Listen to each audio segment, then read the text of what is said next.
Master my ചാനലിലെ പുതിയൊരു വീഡിയോയിലേക്ക് എല്ലാവർക്കും സ്വാഗതം. ഇന്ന് ഞാൻ വന്നിട്ടുള്ളത് ഒരു ഇൻഡോർ ഗാർഡൻ ടൂറുമായിട്ടാണ് കേട്ടോ. അതിൽ സ്പെഷ്യലായിട്ട് എന്താണെന്ന് വെച്ചാൽ മണി പ്ലാന്റിൻ്റെ കുറച്ച് കളക്ഷൻസ് കാണിക്കാം, പിന്നെ പ്ലാന്റിൻ്റെ കുറച്ച് കെയറിങ്ങും, പിന്നെ ഞാൻ കൊടുക്കുന്ന ഡ്രിങ്കും, പിന്നെ വീട്ടിലെങ്ങനെയൊക്കെയാണ് മണി പ്ലാന്റ് സെറ്റ് ചെയ്തിരിക്കുന്നതിനെ കുറിച്ചിട്ടുള്ള വീഡിയോ ആണ്. അപ്പോൾ നമുക്ക് വീഡിയോയിലേക്ക് പോവാം. വീടിൻ്റെ മുറ്റത്ത് കുറച്ച് മണി പ്ലാന്റ് നട്ടിട്ടുണ്ടായിരുന്നു, ഇങ്ങനെ മതിലിനോട് ചേർത്തിട്ട് ചുമരിനോട് ചേർത്തിട്ട് പടർത്താൻ വേണ്ടിയിട്ട്. അപ്പോൾ അത് കുറച്ച് പറിച്ചെടുത്തിട്ടുണ്ട്. ഇനി ഇത് വെള്ളത്തിലാണ് വെക്കുന്നത്. ഈ കുപ്പികൾ എന്തെന്ന് വെച്ചാൽ നമ്മുടെ tomato sauce, soya sauce, chilli sauce ഇതിൻ്റെയൊക്കെ കുപ്പിയാണ് കേട്ടോ.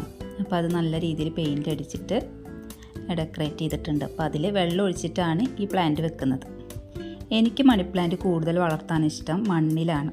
ഞാൻ അകത്ത് വെക്കുന്ന പോട്ടിലെല്ലാം മണ്ണ് നിറച്ചിട്ടാണ് ഞാൻ പ്ലാന്റ് നട്ടിട്ടുള്ളത്. ഇത് വെറുതെ ഒരു ഷോക്ക് വേണ്ടിയിട്ട് വെള്ളത്തിൽ വെക്കുന്നു മാത്രമേ ഉള്ളൂ കേട്ടോ. വേര് പിടിച്ച് കഴിഞ്ഞാൽ ഞാനത് മണ്ണിലേക്ക് മാറ്റും. ആദ്യം തന്നെ നമ്മുടെ ഹാളിലൊരു ടീപ്പോയുടെ മുകളിലാണ് ഇത് വെച്ചിട്ടുള്ളത്. ഇതൊരു ചായക്കപ്പാണ് കേട്ടോ. ഇതിൽ ഈ ഒരു മണി പ്ലാന്റ് എന്ന് വെച്ചാൽ മങ്കി മാസ് മണി പ്ലാന്റ് ആണ്. സെറാമിക്കിൻ്റെ ഒരു കപ്പാണ് കേട്ടോ. അപ്പോൾ അതിൽ മണ്ണ് നിറച്ചിട്ടാണ് അതിൽ ഈ പ്ലാന്റ് നട്ടിട്ടുള്ളത്. ഇനി നമ്മുടെ ഹാളിൽ തന്നെ ഇതുപോലൊരു കോർണർ ഉണ്ട്. അപ്പോൾ ഇതാ അവിടെ കാണുന്ന ഈ പ്ലാന്റാണ് എൻജോയ് പോത്തോസ്. ഇതൊരു സ്ക്വയർ ടൈപ്പ് പ്ലാസ്റ്റിക് ബോട്ടിലാണ്. അപ്പോൾ അതിലാണ് ഈ എൻജോയ് പോത്തോസ് നട്ടിട്ടുള്ളത്. നിറച്ചും മണ്ണൊക്കെ നിറച്ചിട്ട്. അപ്പോൾ അടിയിൽ ബേസായിട്ട് കൊടുത്തിട്ടുള്ളത് ചകിരിച്ചോറാണ്. വീട്ടിലെ ചകിരി തന്നെയാണ് കൊടുത്തിട്ടുള്ളത്. ഇത് വന്നിട്ട് നിയോൺ പോത്തോസാണ്, ഒരു ലൈറ്റ് മഞ്ഞ കളറിലുള്ള ഒരു പോത്തോസ്. ഇത് ജേഡ് പോത്തോസ്, ഇത് മാർബിൾ പോത്തോസുമാണ്. ഇനിയുള്ളത് ഗോൾഡൻ പോത്തോസാണ്. അപ്പോൾ എല്ലാവരുടെ കയ്യിലും കോമൺ ആയിട്ടുണ്ടാകുന്ന ഒരു ചെടിയാണ് ഇത്. ഈ പോട്ടിലൊക്കെ നിൽക്കുന്നത് പോലെ ബുഷിയായി നിൽക്കാനുള്ള ഒരു ട്രിക്ക് ഉണ്ട്, അത് ഞാൻ പറഞ്ഞുതരാം. പിന്നെ നമ്മുടെ സ്റ്റെയറിൻ്റെ ഒരു കോർണറിലായിട്ട് ഇതുപോലെ ഒരു ചെറിയൊരു 3 കള്ളികളുണ്ട്. ഒരു സൈഡിലായിട്ട് സ്റ്റെയർ കയറി പോകുന്നതിൻ്റെ അവിടെ ഉള്ളതാണ്. അപ്പോൾ അവിടെ ഇൻറ്റീരിയർ ഒന്നും ചെയ്തിട്ടില്ല, തൽക്കാലം ഇതുപോലൊരു സെറ്റപ്പിലാണ് നമ്മൾ കൊടുത്തിട്ടുള്ളത്. അപ്പോൾ അതിൽ ഇതുപോലെ നമ്മൾ നേരത്തെ തന്നെ കാണിച്ചിട്ടില്ലേ ആ ഒരു സോസിൻ്റെ കുപ്പി. അപ്പോൾ ഞാനത് ഇവിടെ വെക്കാൻ വേണ്ടിയിട്ടായിരുന്നു. അപ്പോൾ അത് ഇവിടെ കൊണ്ടുവന്ന് വെച്ചു. പിന്നെ നിങ്ങൾ കാണുന്ന പോത്തോസാണ്, ഇത് സിൽവർ പോത്തോസ്. ഇത് ഞാനൊരാഴ്ച ആയിട്ടുള്ളൂ കേട്ടോ നട്ടിട്ടുള്ളത്. അപ്പോൾ അത് ബുഷിയായിട്ടൊന്നും വന്നിട്ടില്ല. ഇതൊരു 6 തണ്ടെന്തോട് ഞാൻ നട്ടിട്ടുണ്ട്. അപ്പോൾ അതിൻ്റെ ഒരു തിക്നെസ് മാത്രമേ ഉള്ളൂ. ഇനി ഇത് വളർന്നു വരുമ്പോൾ നല്ല ബുഷിയായിട്ട് ആക്കണം. അപ്പോൾ ഇതെല്ലാം ഞാൻ എൻ്റെ ഹാളിലാണ് ഡെക്കറേറ്റ് ചെയ്തിട്ടുള്ളത്. ഈ മണി പ്ലാന്റ് ഒരു പ്രത്യേക വൈബ് തന്നെയാണ് കേട്ടോ നമുക്ക് ഹാളിലിരിക്കുമ്പോൾ. മണി പ്ലാന്റ് വീട്ടിൽ മണിയൊക്കെ കൊണ്ട് തരും എന്നൊക്കെ പറയും, പക്ഷെ അതിലൊന്നും കാര്യമില്ല. നല്ല അലങ്കാരത്തിന് വെക്കാൻ പറ്റിയ ഒരു നല്ലൊരു ചെടിയാണ്. അകത്തും പുറത്തും ഒക്കെ വെക്കാം. വീടിൻ്റെ അകത്ത് വെക്കുമ്പോൾ ഒരു പ്രത്യേക ഭംഗി തന്നെയാണ് കേട്ടോ. ഇനി സ്റ്റെയർ കയറി പോകുമ്പോൾ ഒരു മണി പ്ലാന്റ് ഉണ്ട്. ഇതിൻ്റെ പേര് എനിക്കറിയില്ല, അറിയാവുന്നവരൊന്ന് കമൻറ്റ് ചെയ്യണം. ഈ ഒരു മണി പ്ലാന്റിൻ്റെ പേര് എനിക്ക് അറിഞ്ഞൂടാ കേട്ടോ. അപ്പോൾ ഇത് നമ്മൾ മുറ്റത്താണ് വെച്ചിട്ടുള്ളത്. അപ്പോൾ എൻ്റെ വീഡിയോ കാണുന്നവർക്കൊക്കെ അറിയാം. നമ്മുടെ റൂമിൻ്റെ ജനൽ തുറക്കുമ്പോൾ എപ്പോഴും ലൈവിൽ ഞാൻ ഈ ഒരു മണി പ്ലാന്റ് കാണിക്കാറുണ്ട്. പക്ഷേ ആ ലൈവിലൊന്നും ചോദിച്ചിട്ട് ആർക്കും ഇതിൻ്റെ പേരറിയില്ലായിരുന്നു. അപ്പോൾ ഇതിപ്പോൾ ഞാൻ അകത്തേക്ക് മാറ്റി. പിന്നെ ജനലിനോട് ചേർന്നിട്ട് ജേഡ് പോത്തോസാണ്. അപ്പോൾ ഈ ജനലിന് നമ്മൾ കർട്ടനൊന്നും ഇട്ടിട്ടില്ല കേട്ടോ. അപ്പോൾ ഇതിങ്ങനെ ജനലിൽ സെറ്റ് ചെയ്തെടുക്കാൻ വേണ്ടിയിട്ട് ഈ മണി പ്ലാന്റ് ഫുള്ളും ഈ ജനൽ കമ്പിയിൽ പടർത്താൻ വേണ്ടിയിട്ടുള്ള പ്ലാനാണ്. ചുമരിൽ ഒരു 3 പാളി ജനലാണുള്ളത്. അപ്പോൾ നമ്മൾ ആ ജനലിൽ ഫുള്ളും കമ്പിയിൽ ഇത് നന്നായി പടർത്തിയെടുക്കാൻ വേണ്ടിയിട്ടാണ് ഇത് ഈ കോർണറിൽ വെച്ചിട്ടുള്ളത് കേട്ടോ. അപ്പോൾ ഈ പച്ച ഡാർക്ക് ഗ്രീനാണ് ഈ പോത്തോസിൻ്റെ കളറ്. അപ്പോൾ ഈ സൈഡിൽ ഈ അറ്റത്തായിട്ട് നിയോൺ പോത്തോസ് വെച്ചിട്ടുണ്ട്. അപ്പോൾ ഇവിടെ നിന്നും അങ്ങോട്ട് പടർത്താമെന്നുള്ള രീതിയിലാണ് കേട്ടോ. അപ്പോൾ താഴെയുള്ള നമ്മുടെ എൻജോയ് പോത്തോസിൻ്റെ നല്ല വളർന്നു വന്ന കുറച്ച് ഭാഗങ്ങൾ ഞാൻ വെട്ടിയെടുത്തിട്ടുണ്ടായിരുന്നു.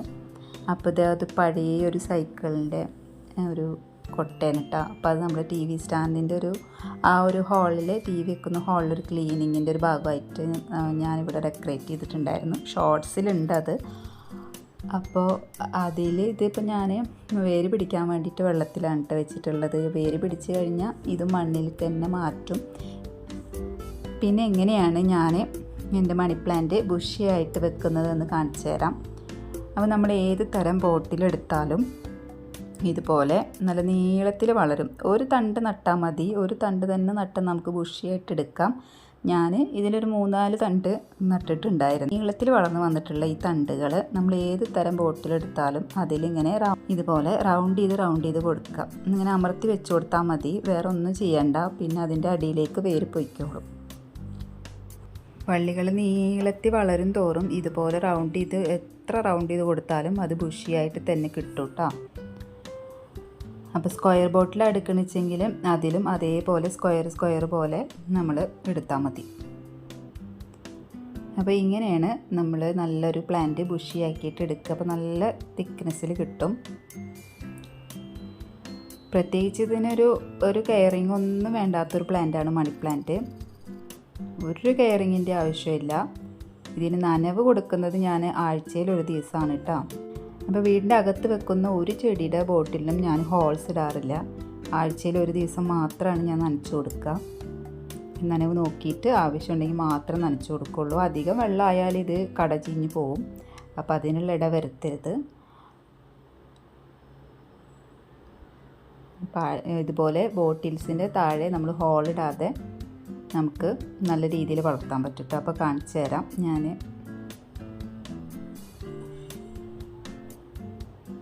അപ്പോൾ ഇതുപോലെ നല്ല റൗണ്ട് ചെയ്തെടുത്താൽ ഇതേപോലെ തിക്നെസ്സിൽ കിട്ടും കേട്ടോ.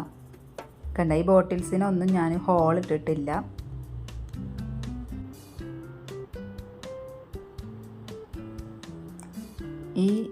ഇതൊരു കൊക്കക്കോളയുടെ ഒരു കുപ്പിയാണ് കേട്ടോ. അപ്പോൾ അത് മുറിച്ചിട്ടാണ് അതിൽ മണ്ണ് നിറച്ചിട്ട് നട്ടിട്ടുള്ളത്. അപ്പോൾ ഇതിന് ഹോൾസ് ഇട്ടിട്ടില്ല. ഇനി ഇത് നമുക്ക് വേണമെങ്കിൽ ജനലിലോട്ട് നല്ല നീളത്തിൽ പടർത്തിയെടുക്കാം. അല്ലാച്ചാൽ ഇതുപോലെ റൗണ്ട് ചെയ്തിട്ട് നല്ല ബുഷിയാക്കിയിട്ട് എടുക്കാം. ഇങ്ങനെ ഏത് രൂപത്തിൽ വേണമെങ്കിലും ഇതിൻ്റെ വളർച്ചയ്ക്കനുസരിച്ച് നമുക്ക് ചെയ്യാവുന്നതാണ്.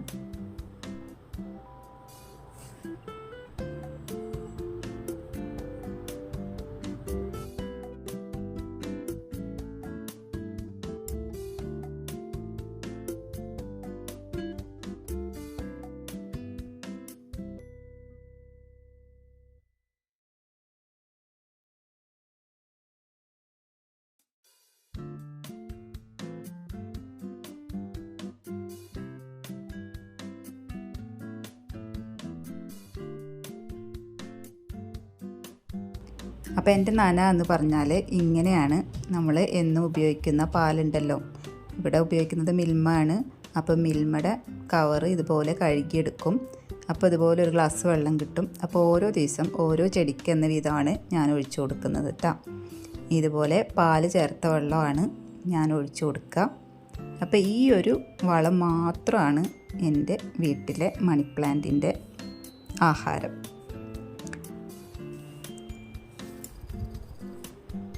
ഇത്രയും നല്ല ഭംഗിയിൽ ബുഷിയായിട്ട് വളരാൻ ഈ ഒരു ടിപ്പ് മാത്രമേ ഉള്ളൂ.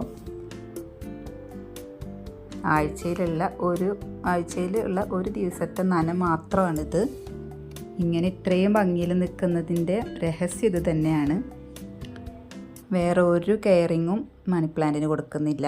വളരെ നല്ല രീതിയിൽ തന്നെ നമുക്ക് ഏത് ടൈപ്പ് മണി പ്ലാന്റും ഇതുപോലെ വളർത്താം കേട്ടോ.